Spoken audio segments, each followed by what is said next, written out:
Hello my friends, and welcome back to another video and to my kitchen. My name is Amanda. In today's video we are going to be making some soup.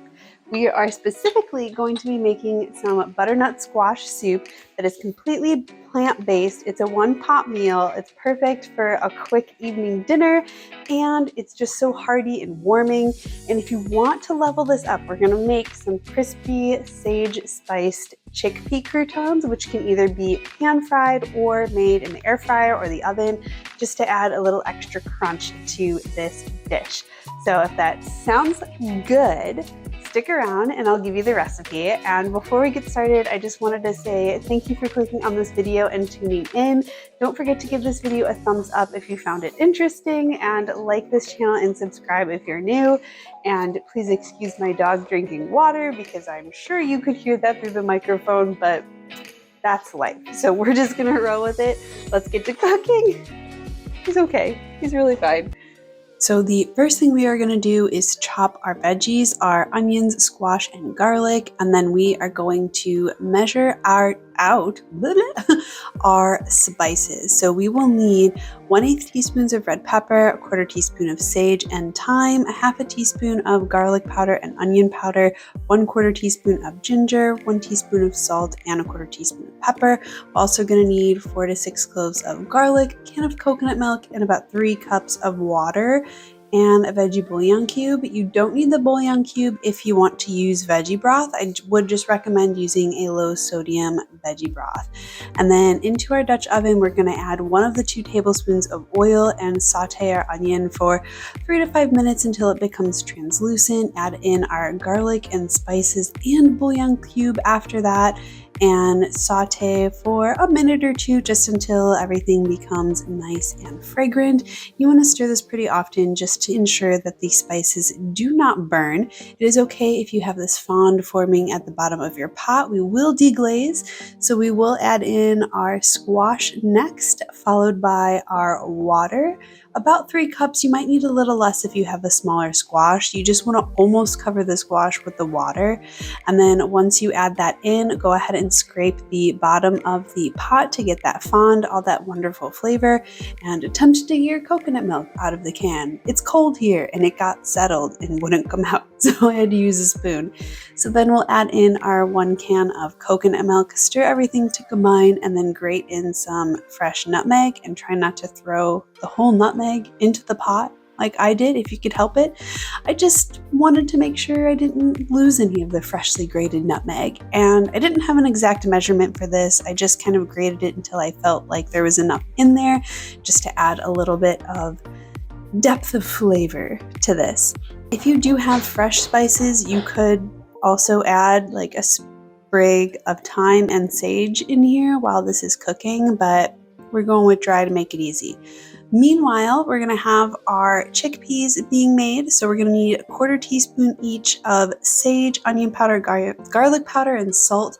So we're going to rinse and drain our can of chickpeas and put those in a pan with about a tablespoon of oil, and we're just going to let those sit for about 5 minutes or so until they get crispy, and then stir them. Do not stir them early because you want them to get brown if you're doing this on the stove. Alternatively, you could roast them in the oven at 400 degrees for about half an hour, flipping halfway. They'll get way crispier.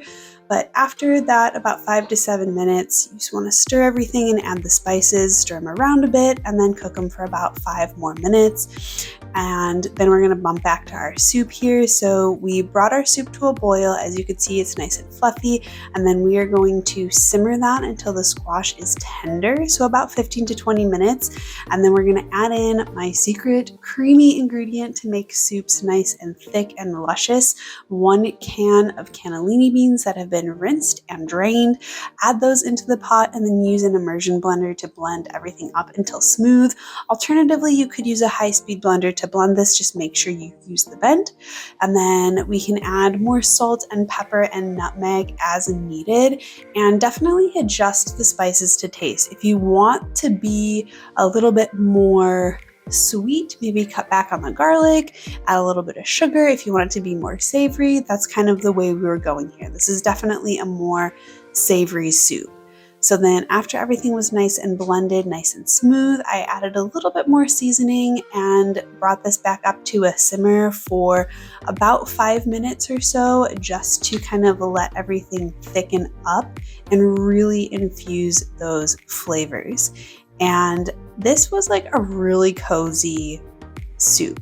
It turned out a little thinner than I wanted, but actually like leftovers ended up being a lot thicker once it cooled. So I think for the amount of squash that I had, this was a good amount. So definitely like adjust the amount of water if you have a smaller squash. I apologize, I did not measure the squash or weigh the squash before I made this. I was just like, ooh, butternut squash, that sounds great.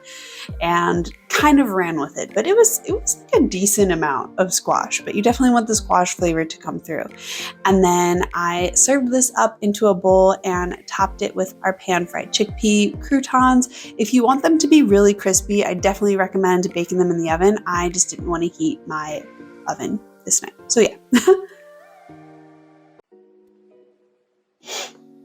All right, my friends, that is a wrap on today's video. I hope you enjoyed this pretty easy butternut squash soup and the crispy chickpeas. I would say, I know we pan fried them today, but if you really want them to get crispy, I would recommend either air frying them or doing them in the oven just so they're a little bit crunchy. But like I said, I didn't feel like heating up my oven, so we just did everything all in one. That way you can kind of be working together. But if you really want to set it and forget it, just pop those chickpeas in the oven.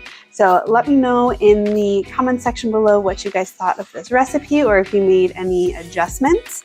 And if you have any other cozy soups that you want to see me make here on this channel, because when the weather starts to get cooler, like soup season is just, it's just so homey and cozy and comforting, and I'm embracing it. So if you have a favorite soup recipe, let me know in the comment section below.